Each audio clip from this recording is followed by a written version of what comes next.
আমরা এমন একটা বাংলাদেশ চাই যেই বাংলাদেশে এদেশের সরকার প্রধানকে বুলেট প্রুফ গাড়ির ভিতরে ঢুকে চড়তে হবে না, হাঁটবে, রিক্সায় চড়বে, পাবলিক ট্রান্সপোর্টে উঠবে, যখন যেখানে যেটা মানায় সেইভাবে চলাফেরা করবে। আর সেই চলাফেরা করার সাহস এবং পুঁজি এই শাসককে অবশ্যই সংগ্রহ করতে হবে। ওই যে বলেছে যে এই দেশে তার দুশ্মন থাকবে কেন, সে তো একা তার পেটের ভিতরে সব ঢুকায় না, বরঞ্চ তার পেটে ঢুকানোর আগে নাগরিকদের পেটে কিভাবে ঢুকাবে সেই ধান্দা তার সবসময় আছে। আমরা ওই বাংলাদেশটা দেখতে চাই। এটা একদিনে হবে না।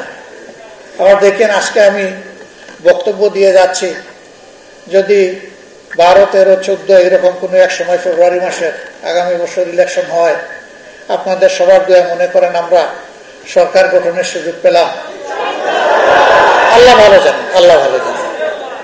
তা আপনারা 1 মাস অপেক্ষা করে 2য় মাসের 1ম তারিখে আবার মিছিল নিয়ে বের হবেন না। যেগুলা বলেছিলেন কোথায়, এগুলা দেখি না কেন? আমাদের হাতে আলাউদ্দিনের প্রদীপ নাই, কিন্তু আমাদের হাতে 18 কোটি প্রদীপ আছে। আমরা প্রত্যেকটা মানুষকে এক একটা প্রদীপ বানাতে চাই, কাউকে আমরা অন্ধকারে রাখতে চাই না। এই জন্য আমাদের প্রথম ফোকাসটাই হবে শিক্ষা এবং স্বাস্থ্যের উপরে। Better education, better nation, better health, better citizen. এই দুইটা মাইনাস করে কোন সভ্যতা গড়ে উঠতে পারবে না, সামনের দিকে আগাতে পারবে না। এই ফাউন্ডেশনের উপরে ভর করে আমরা সামনে এগোতে চাই। এখন মনে করেন আল্লাহর ইচ্ছা হলো না, আমাদের হাতে এই দেশ পরিচালনার দায়িত্ব আসলো না, তাইলে কি গালে হাত দিয়ে আরো 5 বছরের জন্য অপেক্ষা করব? নো, আমাদের মিশন অব্যাহত থাকবে। আমরা যা নিজে পারবো করব, যেটা আমাদের আয়ত্তের বাইরে সরকারকে বলবো ইউ ডু দিস, তুমি ভালো কাজ করো, তোমার হাত আমরা শক্তিশালী করব, তোমাকে সাহায্য করব। সরকার কথা শুনে না, আওয়াজ দিতেই থাকবো। আর একটা সুযোগের অপেক্ষা করতে থাকবো, যে জনগণের মনে আমাদের প্রতি আমাদের কর্মের মাধ্যমে ভালোবাসা যদি তৈরি হয়, নেক্সট টাইম আমরা দেখব। আমরা ধৈর্য হারাবো না। আমরা ট্রেজারি বেঞ্চে অর্থাৎ সরকারি দলে বসতে রাজি, আমরা বিরোধী দলেও বসতে রাজি। আমাদের কাছে সরকারি দল বিরোধী দল বড় জিনিস নয়, আমাদের সামনে বড় জিনিস হচ্ছে জনগণের জীবনকে পাল্টে দেওয়ার সংগ্রাম চালিয়ে যাওয়া।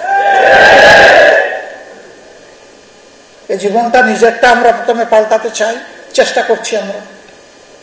সেদিন ধূমপান বিরোধী একটা সংস্থা আসলো, এই মাসের 20-21 তারিখের দিকে তারা একটা ন্যাশনাল কনভেনশন করবে, আমাকে সেখানে থাকার জন্য অনুরোধ করবে।